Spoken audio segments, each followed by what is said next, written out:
Aujourd'hui, nous allons étudier le chapitre 9 et le thème de l'enseignement de ce soir s'intitule « Grandissez dans votre nouvelle vie en priant régulièrement ».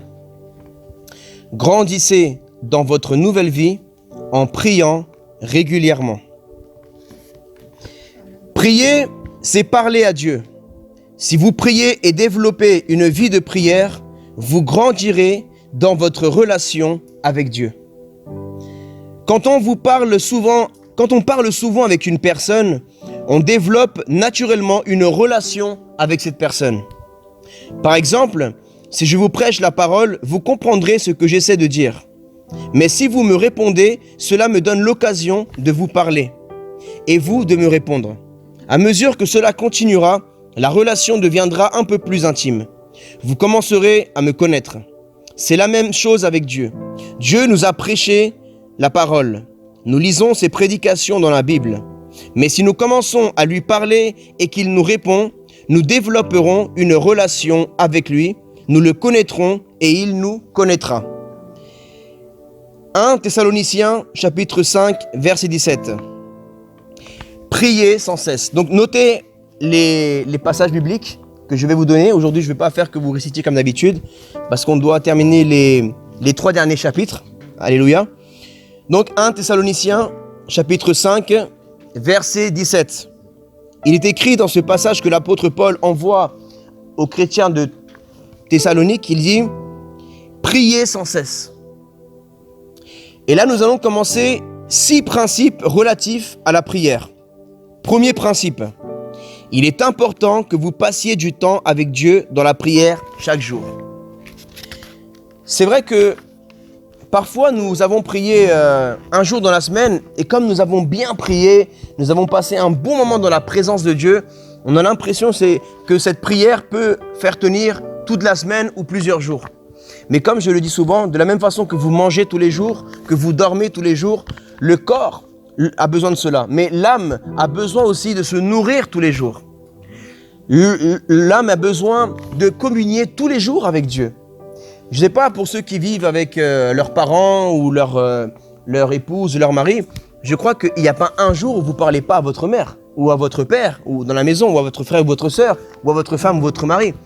Normalement, lorsque vous croisez cette personne dans l'appartement, dans votre maison, vous la saluez et vous prenez ne serait-ce que quelques temps pour lui dire comment tu vas, ça va ta journée. Et c'est exactement avec Dieu. Nous partageons une demeure avec Dieu. La demeure, c'est notre corps, c'est notre cœur. Et Dieu vit en nous. Et par respect, parce que ce serait un manque de respect de croiser la personne dans l'appartement ou dans la maison et de ne pas la saluer ou le saluer et de l'ignorer. Ce serait un manque de respect. Alors que vous demeurez ensemble, vous êtes une famille. Et c'est exactement avec Dieu, nous sommes une famille. Il demeure en nous, il est notre Père, nous sommes son enfant. Et la moindre des choses qui nous ait fait cet honneur de vivre avec nous dans notre cœur, c'est que nous puissions lui dire tous les matins « Bonjour Père, bonjour mon Dieu, bonjour Saint-Esprit ». Amen. Dans la journée, tu lui adresses la parole. Comment tu vas? Moi, des fois, je sais que tu vas bien, bien sûr. Dieu va toujours bien. Mais des fois, je lui dis simplement « Comment tu vas, Seigneur? Comment tu te sens ?» Et je pense à ce qu'il peut ressentir par rapport aux personnes qui sont en train de mourir dans la journée dans le monde. Aux personnes qui peuvent vivre des difficultés, des viols, des meurtres, des maladies. Le Saint-Esprit aussi est attristé. Souvent, nous croyons que Dieu va bien. Oui, certes, Dieu, il n'a pas besoin dans le sens où de nous pour aller mieux ou pas bien. Il se suffit à lui-même. Il est l'éternel, il était déjà heureux avant même que nous naissions. Il ne nous a pas créés parce qu'il avait besoin de nous. Nous, on ne peut pas vivre sans Dieu, mais Dieu peut vivre sans nous. Dieu, il nous a créés parce qu'il voulait partager sa gloire avec ses enfants, avec sa création. Et voyez-vous, lorsque nous demandons à Dieu, Seigneur, comment tu vas? Je veux te donner mon attention, je veux que tu te sentes important dans ma vie. Eh bien, ça commence à faire que dans ton cœur, Dieu commence à prendre une plus grande place. Parce que tu commences à faire Dieu réel dans ta vie. Amen. C'est important même dans notre famille. Peut-être toi, tu crois que ta sœur va toujours bien, que ton frère va toujours bien, que ton père ou ta mère va toujours bien, que ton mari ou ta femme vont toujours bien. Mais parfois non. Parfois non. Parfois peut-être ils font les efforts de faire comme s'ils allaient bien parce qu'ils veulent être forts ou fortes. Mais des fois, c'est bien de demander à ta femme, chérie, tu vas bien? Est-ce que ça va? Demande à ton mari, est-ce que ça va? À ta mère, prends un petit café avec ta maman ou à ton père et dis-lui, papa, ça va, tu vas bien? Le travail, la santé, maman, et tes enfants aussi. Si vous avez des enfants, même s'ils sont enfants, prenez le temps de leur demander comment ça va. Par exemple, moi j'ai des enfants à la maison et on se dit, ah ben les enfants, ils n'ont pas les problèmes d'adultes. C'est ce qu'on se dit. Mais ils ont leurs problèmes d'enfants. Et peut-être, pour nous, on a des problèmes financiers, des problèmes différents dans la vie, sentimentales, compliqués. Et on se dit, mais un enfant, il ne passe pas par les moments difficiles qu'un adulte va passer. Mais eux, l'autre lui a dit qu'elle est plus sa copine. Et ça, pour elle, c'est grave ça. Là, c'est la fin du monde pour elle. Moi, des fois, je parle avec ma fille et je lui dis, chérie, ta journée s'est bien passée. Mais il y a des choses, des fois, si on ne pose pas la question à nos enfants, ils ne vont jamais nous dire certaines choses. Et moi, il y a des choses que ma fille ou mon fils ne me diront jamais si je ne vais pas dans la chambre. Alors, mon fils, ta journée s'est bien passée, à l'école, comment ça va? Et là, il commence à ouvrir son cœur. Ouais, il s'est passé ci, il s'est passé ça, il y a eu une bagarre dans le collège, il y a eu ci, il y a telle personne m'a mal parlé, m'a regardé mal, j'ai dû lui mettre une droite. Ma fille, elle me dit, ouais, il y a telle personne qui a été méchante avec moi. Et des fois, ma fille me raconte des choses et on se dit, waouh, la méchanceté, elle commence dès l'enfance. Le diable veut détruire nos cœurs dès la maternelle, dès l'école. Des fois, il y a des personnes qui ont dit à ma fille, t'es moche. Elle commence à être joyeuse, à raconter quelque chose. Et elle dit, on s'en fiche de toi. On s'en fiche de ce que... Et donc ça les fait sentir mal. Donc voilà l'importance de s'intéresser à l'autre. Quand tu t'intéresses à l'autre, tu es en train de lui montrer que tu l'aimes. La personne est importante pour toi. Amen. Et quand tu t'intéresses à Dieu, quand tu prends du temps pour Dieu, tu es en train de montrer à Dieu qu'il est important pour toi. Amen. Parfois, quand je prends du temps avec Dieu, je me dis, Seigneur, pardonne-moi, pardonne-nous, parce que même nous, les chrétiens, tes enfants, qu'on devrait être ceux qui prennent du temps avec toi, on ne le fait même pas, Seigneur. Et on te fait sentir comme si tu n'es pas important pour nous. On donne du temps aux choses de ce monde. Et quand on laisse passer quelque chose avant Dieu, ça veut dire que même si on ne le dit pas de notre bouche, mais avec notre comportement, on est en train de dire à Dieu, l'argent, le travail, les études, cet homme, cette femme a plus d'importance dans ma vie que toi dans ma vie, Seigneur. Qu'est-ce qui te prend le plus de temps dans la journée? C'est là où est ton cœur. C'est là où est ton cœur. Donc tu dois redéfinir les priorités de ton cœur. Chaque jour, essaye de passer plus de temps à parler avec Dieu. Et plus de temps que tu prendras pour parler avec Dieu, plus tu apprendras à discerner la voix de Dieu dans ta vie. Mais si tu ne prends pas le temps de parler à Dieu, mais tu exiges à Dieu, Seigneur, je veux que tu me donnes ce que je t'ai demandé. Pourquoi tu ne m'as pas donné ce travail? Pourquoi tu ne m'as pas donné cette femme, ce mari, ces finances? Pourquoi tu ne m'as pas donné cette guérison? Mais peut-être que Dieu t'avait donné les clés, comment arriver à cet objectif-là. Mais comme tu ne prends jamais le temps pour l'écouter, tu ne l'as pas écouté. Là, les chapitres précédents, on a vu l'importance de lire la Bible. Qui veut que Dieu lui parle? Lève la main. Mais Dieu a déjà parlé, sa parole est là. Il faut juste l'ouvrir. Il faut juste l'ouvrir. Dieu parle, mais il faut juste prêter l'oreille. Amen. Comme le disait le psalmiste David, le roi David disait, Éternel, incline ton oreille à ma prière. Incline ton regard à moi. Donc nous aussi, nous devons incliner notre regard à la parole de Dieu. Nous devons incliner notre oreille à la parole de Dieu. Alléluia. Et certainement, chaque fois que vous venez aux enseignements ou bien que vous allez à l'église ou dans un lieu où il y a la parole de Dieu, attendez-vous certainement à que Dieu vous parle. C'est sûr. Il y a même pas 1% de chance que Dieu ne vous parle pas. Dieu vous parlera à tous, même à moi. Et même lorsque vous prêchez la parole, même lorsque vous évangélisez, la première personne à qui Dieu parle, c'est le prédicateur. Alléluia. Voilà pourquoi parfois quand on vous dit « Allez, parle de Jésus, témoigne ». Quand tu témoignes, tu t'édifies toi-même. Tu crois que tu es une bénédiction pour l'autre, mais en fait, tu ressors plus béni. À chaque fois que je suis parti évangéliser, que j'avais pas envie d'y aller, parce que je traversais peut-être des épreuves ou des moments difficiles, quand je suis allé, c'est moi qui ai été béni dans l'histoire. Oui, c'est vrai, des gens sont venus à Jésus, des gens ont été guéris, des gens ont été encouragés, mais la bénédiction, elle est pour moi d'abord. Et quand je prêche à l'église le dimanche, j'apporte l'enseignement. Parfois, je vis des épreuves dans ma vie. Et même quand je prépare la prédication, j'ai toutes ces pensées que le diable me jette des flèches. Et j'arrive même pas parfois à me concentrer et à trouver le passage, à trouver l'inspiration. Mais quand je m'efforce, parce que la Bible dit « Efforcez-vous, persévérez ». Amen. Quand Dieu nous dit de persévérer, c'est parce que c'est pas facile. Et alors, J'ai même pas envie, parfois j'ai envie d'éteindre mon téléphone et de me cacher et de dire à quelqu'un prêche à ma place. Mais je dois y aller quand même, amen. Et quand je ressors de là, je ressors béni parce que les paroles qui sont sorties de ma bouche, c'était pas moi, c'était le Saint-Esprit. Et ces paroles, elles sont d'abord pour moi et pour nous tous. Alléluia. C'est comme Jésus, qui a été béni en plus à la croix. Jésus n'avait pas envie d'aller à la croix. Il l'a montré au jardin de Gethsémani. Il n'avait pas envie, comme vous. Vous n'avez pas envie de venir aujourd'hui, certains. Mais vous êtes venus, tu as dit, Seigneur, passe de moi cette coupe, mais que l'on ça fait ta volonté. J'irai quand même par obéissance, mais j'ai la flemme, je suis fatigué, j'ai la dalle, j'ai pas mangé avant de venir. Et c'est trop loin. Demain, je dois me lever à 5h du matin. Je dois faire ci. Jésus, il aurait pu apporter plus d'excuses que toi. Mais il est parti quand même à la croix. Qui a été béni? Nous, mais Jésus a été plus béni que nous. Parce que toute autorité lui a été remise. Parce qu'il n'y a pas quelqu'un qui a plus de gloire dans le ciel que Jésus. Oui, c'est lui qui a vécu l'épreuve. Mais celui qui a premier été béni, c'est lui-même. Et toi aussi, quand tu fais quelque chose pour Dieu, ne dis pas, je fais ça pour l'église, je fais ça pour le pasteur, je fais ça pour telle personne. Non, tu fais ça pour toi. Parce que c'est toi qui vas recevoir ta récompense. Toi, tu vas aider à un déménagement, tu vas aider à mettre les tables, tu vas aider à faire quelque chose dans l'église. Peut-être toi, tu dis, ah, j'ai aidé le pasteur, j'ai aidé l'église, j'ai fait ci. Et j'ai fait ça pour Dieu. Mais en vérité, si tu l'as fait de ton cœur, cette chose te ramènera une récompense très grande dans le ciel. Quand tu vas donner à manger à quelqu'un, quand tu vas faire ci, ne dis pas, ah, c'est bon, j'en ai marre de servir le Seigneur parce que... Mais c'est toi qui es béni dans l'histoire. Si tu veux plus servir Dieu, ok, c'est toi. Ne crois pas que tu vas faire du chantage à Dieu. Ah, si tu fais pas comme ça, Seigneur, tu ne me donnes pas ma guérison, les finances, tu ne me les bénis pas, tu ne me donnes pas cet appartement, tu ne me donnes pas cette femme, son mari. Moi, j'arrête, hein. C'est trop pour moi. Moi, je fais tout avec toi et toi, tu ne me bénis pas. Il y en a plein qui te servent même pas et tu les bénis plus qu'à moi, Seigneur.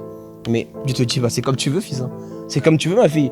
C'est toi qui es béni dans l'histoire. C'est toi qui es béni. Parce que la vie de Dieu, ça ne change en rien. Tu crois que la terre, elle va arrêter de tourner parce que toi, tu décides de faire un caprice à Dieu? Tu crois que l'univers, il va cesser d'exister parce que madame et monsieur fait un caprice à Dieu? Non. C'est vrai que des fois, c'est pas facile, mais tu devras te contenter avec Dieu. Alléluia. Donc, prier, ça nous fortifie. Et prier sans cesse, dit les Thessaloniciens. Prier sans cesse. Parce que le diable t'attaque sans cesse. Pourquoi tu fais des cadeaux au diable? Quand tu pries pas, tu fais un cadeau au diable. Est-ce qu'en guerre, c'est le moment de faire des cadeaux? Tu es en guerre. C'est comme si tu es en pleine guerre et toi, tu prends des armes, tu donnes à ton ennemi. Attends, tiens, je te donne des armes pour que tu me tues. Quand tu pries pas, tu es en train de donner des armes au diable pour détruire ta vie. Le diable attaque ta vie sentimentale et toi, au lieu de prier sans cesse pour ton foyer, non, c'est bon, allez, c'est bon. Et le diable, ok, merci beaucoup, bah, je vais entrer et je vais détruire ta vie. Tes finances, ta santé, ton ministère. Vous voyez? Donc, ne faites pas de cadeaux au diable parce que le diable et les démons ne vous font aucun cadeau. Alléluia, ne vous font aucun cadeau. Deuxième principe, la prière édifie votre foi. Jude chapitre 1 verset 20.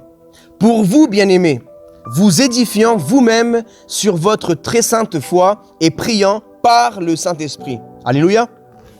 Comme je disais, lorsque tu lis la parole de Dieu, toi, tu crois que tu fais plaisir à Dieu, mais c'est toi qui t'édifies. Quand tu pries, toi, tu crois que tu as rendu un service à Dieu, mais c'est toi qui t'es édifié. Alléluia. Nous, on croit toujours qu'on est là, on fait les choses. Ah, j'ai fait ça pour Dieu. Ah, c'est pour Dieu que je fais ça. Mais fais les choses pour toi aussi. Amen. Parce que la Bible dit, aime ton prochain comme toi-même.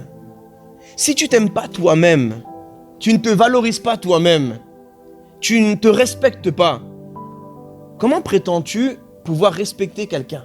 Comment prétends-tu pouvoir aimer quelqu'un? Parce que toi, tu vas traiter l'autre avec la même mesure que tu te traites. Si toi, tu te traites dur envers toi, peut-être tu ne t'aimes pas assez. Tu te méprises. Alors toi, tu vas mépriser l'autre. Et pour toi, ça va être normal. Parce que toi, tu vas dire, ben, moi-même, je vis comme ça, je me traite comme ça, donc je vais faire ça à l'autre. Donc, il faut que toi aussi, tu puisses apprendre à t'aimer. Vous savez, nous, souvent, on croit que c'est de l'humilité. Non, moi, c'est d'abord les autres et après moi. Mais un jour, j'ai médité. Et j'ai dit non, parce que si tu vas pas bien, comment tu veux aider l'autre? Si toi, tu vas pas bien, comment tu veux aider l'autre? D'abord, tu dois être bien pour après aider l'autre. Amen. Si toi, tu vas mal, comment tu veux aider un autre même? C'est comme dit la Bible, d'abord, enlève la poutre qui est dans ton œil, après, pour enlever la paille de l'autre. Ça veut dire d'abord, toi, guéris-toi. Et après, va guérir l'autre, va aider l'autre. Voilà pourquoi il est si important, mes frères et sœurs, que vous venez aux réunions. Parce que là, par le Saint-Esprit qui est dans ce lieu, qui se mouvoie. Parce que là où sont 2 ou 3 réunis en son nom, le Seigneur est là. Et toi, tu sais pas, mais là où il y a un médecin, il y a la guérison, il y a une guérison, il y a une restauration. Et le médecin par excellence, c'est Jésus.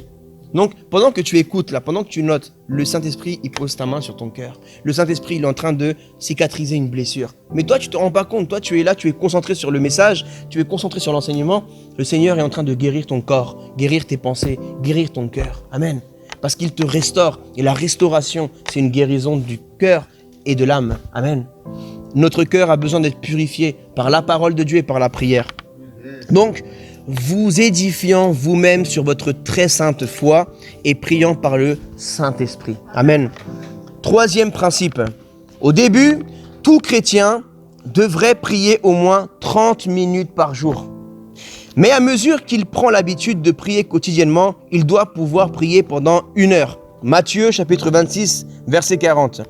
Et il vint vers les disciples qu'il trouva endormis et il dit à Pierre, « Vous n'avez donc pu veiller 1 heure avec moi ?» Amen.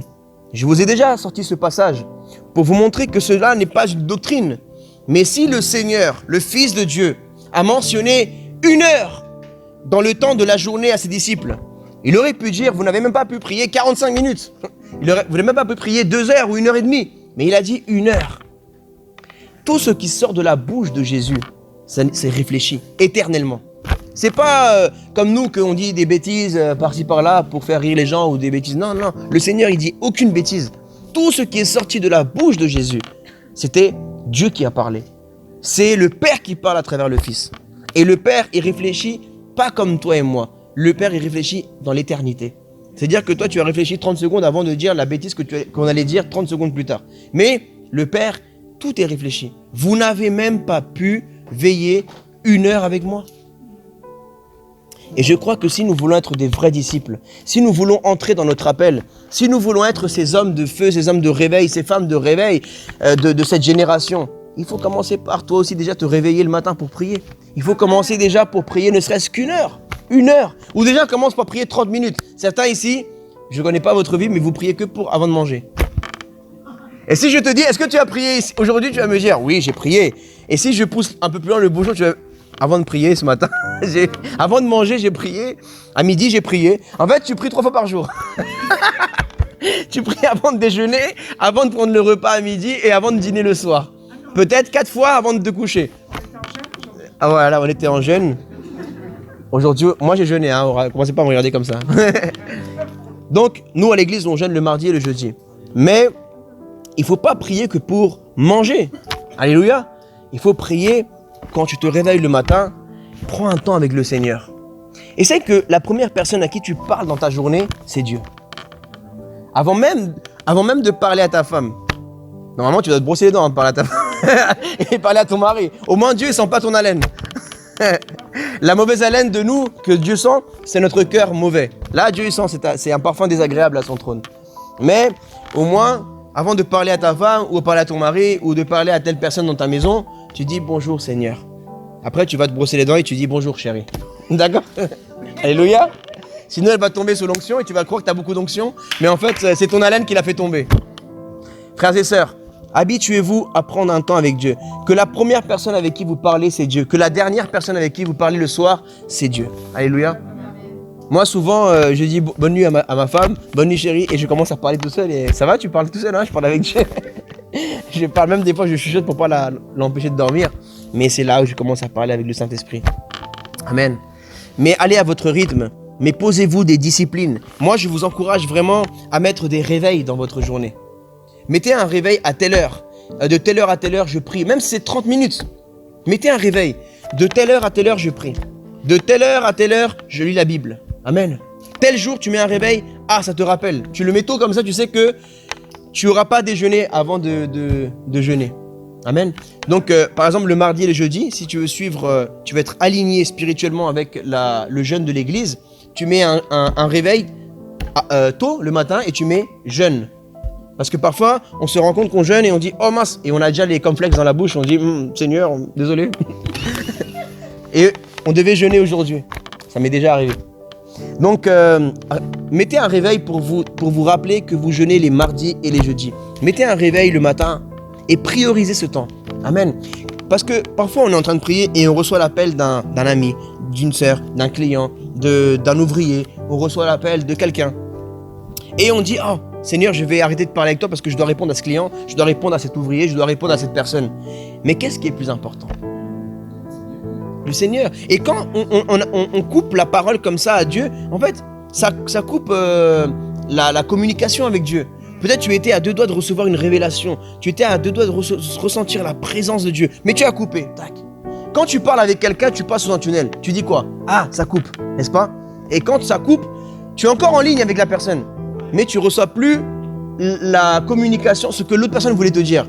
Et bien c'est pareil. Parfois on se plaint, ah mais Dieu ne me parle pas assez, je ne ressens pas assez sa présence, mais tu es toujours en train de couper ta communication avec Dieu, avec des pensées, ah tu penses que j'ai pas fait le linge, je dois mettre la vaisselle, je dois aller faire des courses, j'ai oublié de faire ci, de mettre ça dans un travail, un chantier, j'ai oublié de faire le ménage à tel endroit, et tu coupes ta communication avec des pensées. Alors, moi, ce que je fais, c'est que je me mets en mode avion. Parfois, vous m'appelez, je suis en mode messagerie, c'est que je suis en mode avion. Je mets mon téléphone de côté. Je me déconnecte avec le monde et je me connecte avec Dieu, mon Père. Et même souvent, quand il y a quelqu'un à la maison, ou c'est dans des horaires, quand c'est le matin, très tôt, c'est pour ça que c'est bien de prier très tôt, parce que comme ça, les enfants ne vous dérangent pas. Votre femme ne vous dérange pas, votre mari ne vous dérange pas, personne ne vous dérange. Donc vous êtes là pour prier tranquillement, il n'y aura pas de personne qui va interrompre. Mais quand c'est dans la journée, tu veux prendre peut-être un temps dans la journée dans ta chambre, mais après il y a ta mère qui t'appelle et te dit « Allez, on vient manger !» ou des trucs comme ça, tu vois. Ou ton mari ou ta femme qui te dit « Allez, il manque ça, on va faire les courses, on va faire ci. » Eh bien, quand tu fais ça, eh ben, tu permets que ta prière soit moins coupée avec le Seigneur. Amen. Moi, je préviens, je dis chérie, là, je vais prier, s'il te plaît, ne me dérange pas, dans 1 heure, je ressors, ou dis aux enfants de ne pas entrer dans la chambre, ou des trucs comme ça. Comme ça, je suis tranquille pour passer un temps avec le Seigneur. Amen. 4e principe, la prière vous aide à surmonter les tentations. La prière vous aide à surmonter les tentations. Matthieu, chapitre 26, verset 41. Veillez et priez afin que vous ne tombiez pas dans la tentation. L'esprit est bien disposé, mais la chair est faible.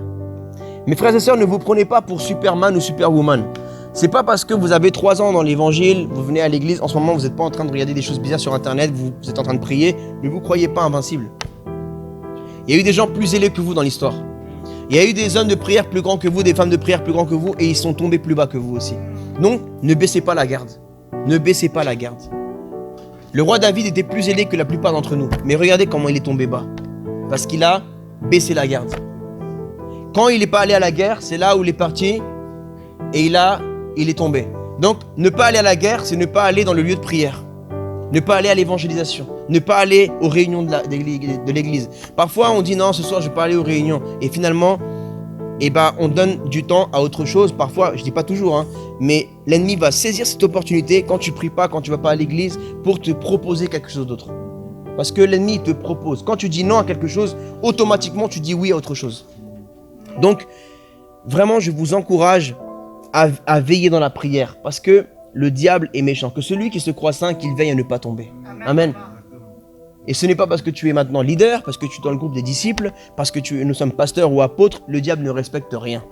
Le diable ne respecte rien. Judas faisait partie des apôtres. Judas faisait partie des 12 disciples et regarde comment il est tombé. L'apôtre Pierre, le pasteur des Juifs, l'apôtre des Juifs, regardez comment il est tombé.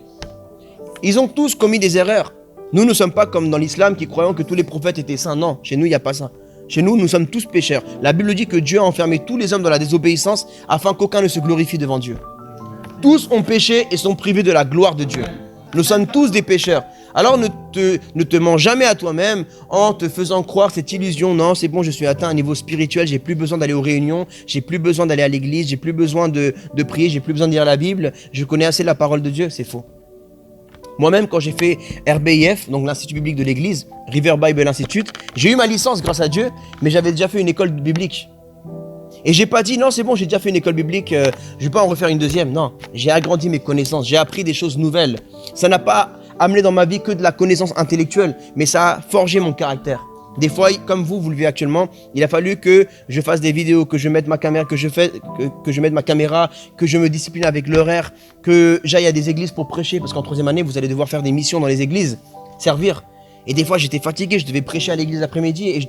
Et à l'école biblique, on me demandait d'aller prêcher le matin dans une autre église. J'étais fatigué. Et parfois, je n'avais même pas préparé ma prédication pour l'après-midi. Et je devais vraiment chambouler tout mon planning. Parce que le matin, à 10h, je devais me retrouver à Cergy-Pontoise ou à Boissy-Saint-Léger pour après aller à Bobigny. Pour ceux qui connaissent la région parisienne, vous savez que c'est pas à côté. Donc, il y a des sacrifices. L'Institut biblique m'a appris le sens du sacrifice, l'obéissance, la soumission. Ça brise votre orgueil, votre ego. Ah, comment ça, le prof me parle comme ça? Comment ça, le directeur m'envoie un message et me dit? Ça brise le caractère, ça brise l'ego, l'orgueil. Et ça nous fait mourir à nous-mêmes. Amen. C'est pour notre bien. C'est pour notre bien. Alléluia.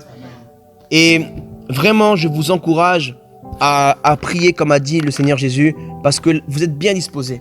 Vous avez tous des bonnes intentions. Comme on dit, les prisons sont remplies de bonnes intentions. On est tous remplis de bonnes intentions. Mais regardez les erreurs qu'on a commises dans notre vie. Nous tous, on a commis des péchés, on a honte. On ne voudrait même pas que Dieu expose sur un rétroprojecteur parce qu'on partirait en courant, moi le premier. Amen. On changerait de numéro de téléphone, on déménage de pays.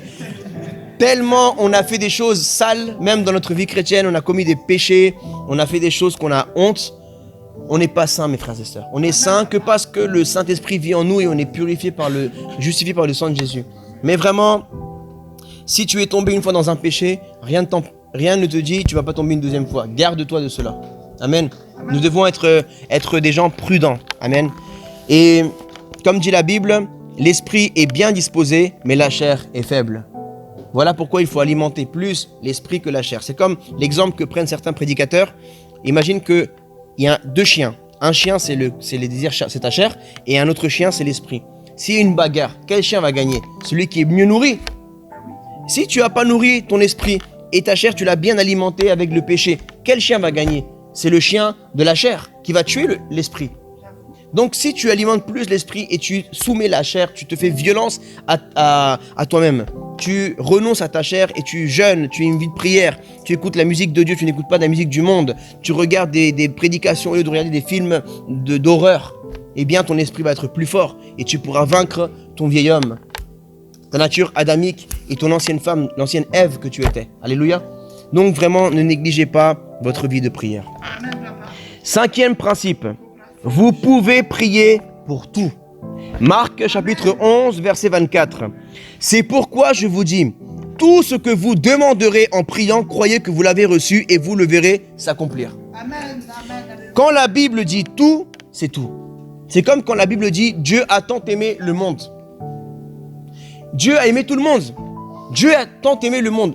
Par exemple, l'islam vous dira non que Allah a envoyé chaque prophète pour sauver sa génération. Dieu a envoyé Moïse pour les Juifs. Allah a envoyé Isa, Jésus pour sauver ceux de sa génération et Mohamed pour sauver ceux de sa génération et tout jusqu'à la fin. C'est faux. C'est faux. Une fois, Dieu a envoyé un seul sauveur, c'est Jésus pour sauver toute l'humanité de toute l'éternité. Du premier homme jusqu'au dernier homme et femme. Amen. Donc, vous devez savoir que si Dieu dit tout, c'est que tout. Tout ce que vous demandez, même quand vous avez des examens, bien sûr, ne dis pas, non, mais ça, c'est pas quelque chose de spirituel. Bien sûr, c'est spirituel. Parce que de ton diplôme que tu auras, dépendra aussi là où la profession que tu feras, le milieu où tu seras, et le métier, et les gens que tu vas atteindre dans l'évangile, et de ta vie. Amen. Mais par contre, il faut réviser aussi. Hein. C'est pas juste de dire, Seigneur, vas-y, donne-moi, je vais jeûner, je vais prier. Tu arrives en jeûne, en prière, mais tu n'as rien révisé. Après, tu en veux à Dieu, tu dis, Seigneur, pourquoi j'ai pas eu 20 sur 20? Mais parce que tu n'as rien révisé. Tu dois te préparer aussi. Amen. Il faut se préparer. Dans tout dans la vie. Ah, mais je vais à cet entretien d'embauche. Tu vas aller en jeûne, même tu sens mauvais la bouche, tu vas même pas. Tu vas aller dans l'entretien d'embauche, tu vas dire, bonjour monsieur. Il va dire, vous êtes rejeté. Même si tu as le meilleur CV. Ils vont te juger sur ton apparence. Toi, tu veux faire le Jean-Baptiste, aller avec des poils, aller mal habillé. Non, il faut être présentable. Amen. Tu dis sous prétexte, non, tu fais le TTS, le très très spirituel. Et tu dis, non, mais Dieu connaît mon cœur. Oui, Dieu connaît ton cœur, mais le mec qui est en face de toi, il connaît pas ton cœur. Il voit ta coiffure. Il voit si tu t'es maquillé ou pas. Il voit si tu t'es coiffé ou pas. Il voit si tu t'es brossé les dents ou pas. Amen. Donc, Dieu regarde le cœur, mais l'homme et la femme regardent l'apparence. Toi, tu crois que tu vas trouver une femme, mon frère, tu vas trouver une femme, un homme, ma soeur. Et je dis, non, mais si vraiment il vient de Dieu, il connaîtra mon cœur. Mais toi, fais un effort dans ta façon de t'habiller, sois propre. La femme qui est en face de toi, tu veux qu'elle devienne ta femme, tu veux qu'elle devienne ton mari, c'est toi. Mais tu fais même pas un effort de mettre du déodorant, tu fais même pas un effort de brosser les dents, de te doucher tous les jours. Amen. Mais vous voulez qu'on vous parle que des versets bibliques, mais ça, c'est des versets bibliques, ça. Vous croyez que la vie, c'est que, alléluia, amen, parler en langue. Donc toi, tu vas parler en langue pour payer le resto à ta femme, toi. Non, il faut être propre, mon frère. Amen. Il faut vraiment, si toi, tu es là, tu veux conquérir le cœur d'une femme, fais des efforts, toi aussi. Amen. Fais des efforts. C'est très important. Tout n'est pas que, on n'est pas encore dans les corps célestes, hein. On est encore dans ces corps corruptibles, avec des odeurs corruptibles. Il faut faire attention. Je vous parle des vraies choses, hein. Il y en a, ils ont raté la femme de leur vie à cause de des trucs comme ça, ou l'homme de leur vie. Et après, vous vous plaignez, mais pourquoi personne ne fait jamais attention à moi? Pourquoi je suis encore célibataire? Donc, faites attention. C'est pas que ça. Attention, ne changez pas mes paroles, hein. Mais c'est très important. Amen. C'est très important. Dieu, quand le peuple d'Israël est sorti d'Égypte, avant de leur donner la loi de Moïse dans le mont Sinaï, Dieu les a d'abord éduqués. Dieu nous éduque. Ce que je vous donne, c'est une éducation, avec toute humilité. Mais je vous donne des clés, peut-être que parfois on n'a pas reçu comme éducation dans les familles. On a tous une éducation différente selon notre culture, selon notre famille. Donc, le peuple d'Israël, il y avait certaines choses qu'ils ne connaissaient pas parce que pendant 400 ans, déjà, il se passe des choses en 400 ans. Il y a eu des nouvelles technologies, il y a eu des nouvelles choses qui sont sorties dans d'autres pays à cette époque-là. Ils ne savaient pas lire, ils ne savaient pas écrire, ils n'avaient pas lu de livres. Donc, il y avait des choses, même pour les femmes. C'est là où Dieu commence à éduquer le peuple. Il dit, n'ayez pas de relations intimes pendant le temps que la femme a les règles. Alléluia, amen. Donc, il y a des choses que le Seigneur nous éduque, que nous, on ne savait pas. Qu'il faut maintenant savoir dans la parole de Dieu. Lavez-vous les mains avant parce que... Pour nous, c'est des choses simples. Mais quand Dieu prend le peuple d'Israël, ils étaient sauvages. Ils savaient que faire des briques. Ils ne savaient rien faire d'autre. Ils savaient que faire des briques. Et je ne pense pas que le pharaon lui a donné voilà votre trousse de toilette quotidienne, voilà votre déodorant, vos serviettes hygiéniques, voilà votre papier toilette pour la semaine, voilà votre brosse, voilà. Non, il ne donnait rien du tout. Débrouillez-vous, il n'y avait pas de la supérette du coin, le supermarché, l'épicerie du coin pour acheter des choses personnelles. Amen. Donc, le Seigneur, il a pris un peuple qui se douchait pas, qui était un peu sauvage, qui ne savait pas lire ni écrire. Et le Seigneur les a pris 40 ans dans le désert. Il a dit, venez par là, je vais vous éduquer. Et il les a éduqués. Ils mangeaient les mains sales. Ils disaient, ah non, maintenant il faut se laver les mains avant de manger. Et il faut faire ci, il ne faut pas faire ça. Et il les a éduqués. Et Dieu, quand il te prend, il n'y a pas que la loi. Il y a aussi l'éducation. Amen, frères et sœurs. Moi, je vous dis parce que c'est des choses que moi j'ai vécues, j'ai compris et que je veux vous transmettre. Nous sommes dans une société où il faut s'adapter dans la société dans laquelle on vit. Sinon, on va vivre comme Jean-Baptiste dans une grotte, va vivre dans le désert, mais on n'est pas dans le désert, on est dans la ville. Il faut s'adapter. Notre style vestimentaire, notre présentation, notre façon de parler, savoir se tenir, c'est très important. Voilà pourquoi j'ai demandé aux chrétiens de l'église Jésus mon refuge de s'il vous plaît, les dimanches, venez avec une tenue correcte. Amen. Tenue correcte, petite chemise, des chaussures. Essayez d'être plus élégant. Parce qu'avant qu'on allait en discothèque, on était bien élégant, non? On voulait bien s'habiller, on voulait être swag, on voulait être stylé. Maintenant qu'on vient à l'église, parfois on ne fait pas attention. Amen. Vous faisiez belles les filles pour aller, les ongles, les tés, la coiffure, pour aller en boîte de nuit comme ça. Les garçons, vous aussi, vous faisiez bien les contours. Maintenant, vous arrivez sans contour à l'église. C'est quoi ça? Amen. C'est vrai, il faut faire des efforts. Amen. Il faut se coiffer, il faut être présentable. Même les sœurs, c'est important. Je ne dis pas ça pour dire c'est une loi, mais c'est pour taquiner, n'est-ce pas? C'est pour vous embêter. Mais c'est vrai, il faut être élégant. Là, j'ai vu dimanche dernier, c'est magnifique. Tout le monde chemise, bien présentable. Vraiment, bravo. Alléluia, gloire à Dieu. Donc, je vous encourage à faire des efforts dans votre vie personnelle. Tu es fiancé, fais des efforts. C'est pas parce que tu es déjà fiancé que tout est acquis. Non, tu dois encore faire des efforts. Tu es célibataire, fais des efforts. Donc, maintenant, nous revenons à la prière. Le Seigneur a permis que je parle de cela parce que vous devez aussi être renseigné dans votre vie personnelle. C'est important. 6e principe. Vous pouvez parfois associer le jeûne à la prière. Matthieu, chapitre 6, verset 17. Mais quand tu jeûnes, parfume ta tête. Vous savez? Après, vous dites, c'est le pasteur Semaïas, il fait que parler de ça, il parle. C'est la Bible là. Regarde. Parfume ta tête. Parfume ta tête. La Bible dit quand tu jeûnes, parfume ta tête et lave ton visage. Matthieu 6, 17. Après, n'allez pas dire, ouais, il parle que de ça, le pasteur. Non, la Bible aussi parle de ça. Afin de ne pas montrer aux hommes que tu jeûnes, mais à ton Père qui est là dans le lieu secret, et ton Père qui voit dans le secret te le rendra. Amen. Donc vraiment, on voit qu'il ne faut pas négliger aussi son apparence. On n'est pas dans une vie de vanité. On n'est pas dans la vanité comme nous l'étions autrefois ou dans le monde. Mais nous ne devons pas quand même nous laisser aller. Amen. Voilà pourquoi aujourd'hui, maintenant, les gens du monde, ils ne veulent même pas être chrétiens. Quand ils voient la dégaine qu'on a parfois, les chrétiens, ils disent, ah, si c'est pour devenir comme ça, si c'est pour m'habiller comme ça, si c'est pour être vraiment pas stylé. Non, essayez d'être aussi stylé. Pas que vous allez gaspiller l'argent dans la marque ou non, je ne parle pas de ça. Moi, par exemple, je suis habillé pas cher là. Vous êtes plus habillé cher que moi. Je crois que c'est moi qui ai habillé le moins cher ici. Pour être habillé bien, parfois même ceux qui sont mieux habillés, c'est ceux qui ont moins d'argent. C'est eux qui savent mieux s'habiller, ceux qui ont moins d'argent. Tu vois, parfois dans les quartiers défavorisés, ils sont stylés, ils savent bien s'habiller. C'est pas de la marque, mais ils savent combiner les couleurs, les ci, les ça. Parce qu'il faut s'en sortir avec les moyens qu'on a. Amen.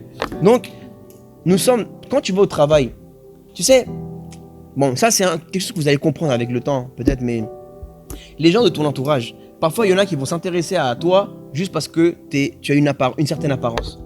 Ils vont voir ton style. Il y a des potes que tu vas te faire, il y a des amis féminins, tu es une sœur, tu es une femme. Il y a des copines que tu vas te faire parce que ils s'identifient à toi. Mais s'ils voient que tu n'as rien à voir avec elles, ils ne vont pas chercher à être proches de toi et donc tu ne pourras pas les atteindre. Le but dans ton travail, dans tes études, c'est de pouvoir atteindre les personnes où Dieu t'a établi. Alléluia. Et ils pourront dire entre eux, peut-être qu'ils ne viendront pas à toi parce que tu es chrétienne, mais ils diront, ah ouais, lui il est stylé, elle est stylée, ah, j'aime bien comment il se tient, j'aime bien comment il est propre, j'aime bien comment il parle, la personne elle fait attention, il est respectueux, et il va venir vers toi, et il va commencer à tâter la conversation, et il y a quelque chose de toi qui va l'attirer cette personne. Amen. Donc tu dois saisir que tout dans ta vie, ta façon de t'habiller, ta façon de te comporter, ta façon de parler, soit pour pouvoir gagner les âmes. Amen. Alors, les 4 aspects de la prière. Premier aspect, l'adoration. Matthieu chapitre 6 verset 9. Voici donc comment vous devez prier. Notre Père qui est aux cieux, que ton nom soit sanctifié. Amen. Louez et adorez Dieu pour ce qu'il est et pour ce qu'il est pour vous. Vous pouvez chanter quelques chants de louange et d'adoration. Amen. Comme par exemple dans les psaumes 103, chapitre 103, verset 1, il est dit « Mon âme bénit l'Éternel, que tout ce qui est en moi bénisse son saint nom. Mon âme bénit l'Éternel et n'oublie aucun de ses bienfaits. C'est lui qui pardonne toutes tes iniquités, qui guérit toutes tes maladies. » Amen. Lorsque tu adores Dieu, en fait, adorer, c'est louer Dieu pour qui il est. C'est pour qui il est. Mais quand tu le loues, bon ça c'est une définition qu'un peu les chrétiens ont donnée comme ça, mais en gros, louer c'est pour ce qu'il a fait dans ta vie. Pour ce qu'il a fait dans ta vie. Mais quand tu adores Dieu, tu n'adores pas Dieu parce qu'il a fait ça, non. Sinon, quand le Seigneur, parfois il ne va pas te donner ce que tu veux, ça veut dire que tu ne vas pas l'adorer? Non. Tu l'adores pour qui il est. Dieu ne t'aime pas parce que tu es africaine, parce que tu es antillais, parce que tu es européen, parce que tu es latino, parce que tu es asiatique. Non. Dieu t'aime pour qui tu es. C'est pour qui tu es pour lui. Tu es son enfant bien-aimé. Tu es la prunelle de ses yeux. Tu es son fils, tu es sa fille. Et je veux même vous dire quelque chose. C'est pas parce que vous servez plus Dieu que Dieu vous aime plus qu'un autre. C'est pas parce que tu jeûnes plus qu'un autre que Dieu va t'aimer plus. Dieu ne fait pas de favoritisme comme ça. Alléluia. Dieu nous aime tous pareil. Il nous aime tous pareil. Et c'est pas parce qu'il a accordé une grâce financière à quelqu'un plus que toi qu'il aime plus lui que toi. Ça veut rien dire. C'est pas parce qu'il a accordé une grâce dans la vie sentimentale ou dans le ministère plus à quelqu'un qui t'aime plus que toi. Amen. C'est pas parce que Dieu a fait plus grâce dans les réseaux sociaux ou dans les finances ou qu'il a une plus grande église que toi ou une plus grande maison qu'il préfère l'autre que toi. C'est faux. Ta relation avec Dieu ne dépend pas de ton ministère, de la grandeur, de l'impact de si tu es connu ou pas connu sur Internet. C'est pas ça. Ce que Dieu veut, c'est que tu le cherches dans le lieu secret. Amen. Réfugie-toi. Le nom Jésus mon refuge. Vous savez comment il est venu dans ma vie? Dans un désert très difficile que j'ai vécu dans ma vie. Que j'ai dû faire de Jésus mon refuge. Parce que si je sortais de là, j'étais détruit. Le diable me détruisait. Le diable me tuait. Je pouvais me revenir dans le monde si je baissais la garde. Et j'ai dû me faire violence. Et j'ai dû m'enfermer dans ma chambre, je m'enfermais dans l'église, je cherchais Dieu, je m'humiliais devant Dieu et je disais Seigneur, aide-moi, je n'ai plus de force. J'ai besoin de toi. Et c'est là où est né le nom de l'église, Jésus mon refuge. Parce que je ne voulais pas faire de l'alcool mon refuge. Je ne voulais pas faire de la drogue mon refuge. Je ne voulais pas faire des discothèques mon refuge. Je voulais me réfugier en Jésus, dans sa parole, dans la prière. Amen. Donc toi aussi, dans tes moments les plus difficiles, peut-être tu vas te réfugier dans une copine. Tu vas vouloir te réfugier dans un copain. Tu vas vouloir te réfugier dans des mauvaises habitudes d'avant, dans le péché que tu commettais avant. Dans les bras des femmes, dans les bras des hommes, pour oublier peut-être une relation sentimentale. Tu vas vouloir oublier avec l'alcool, avec la drogue. Tu vas vouloir oublier. Non. Réfugie-toi en Jésus-Christ. Alléluia. Fais de Jésus ton refuge. Et je t'encourage à le faire. Et ça va t'aider à oublier tous les problèmes, toutes les épreuves que tu vis. Parce que quand tu rentres dans la présence de Dieu, spirituellement, tu rentres dans l'éternité. Je t'assure, moi, j'ai vécu des choses que même là, je ne peux même pas vous témoigner tellement elles sont fortes. Des moments difficiles. Que ce soit financier, dans ma vie personnelle, j'ai vécu des moments difficiles que parfois ça te donne envie de lâcher plein de responsabilités que tu as dans ta vie. Pas d'abandonner Dieu, mais tu as envie de lâcher des responsabilités que Dieu t'a confiées. Alors, je disais Seigneur, aide-moi. Et quand je priais, je disais Seigneur, je sors du temps chronos. Je sors de ce monde-là. Spirituellement, tu dois agir prophétiquement. Et mon esprit, c'est pas que sortait de mon corps, mais je suis assis, je déclarais la parole, je suis assis en Christ dans les lieux célestes. Ça veut dire que ce que je vis corporellement, c'est du mensonge, c'est faux. Je devais me concentrer dans mon esprit pour pouvoir dire à mon corps, à ma chair et à mon âme que ce moment difficile-là, c'était passager.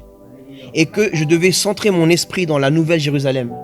Et j'imaginais que j'étais déjà dans la Nouvelle Jérusalem, dans l'esprit, et que je disais à Dieu, Seigneur, tout est fini sur la terre. Merci Seigneur, merci de m'avoir donné la force d'arriver à cet endroit avec toi, papa.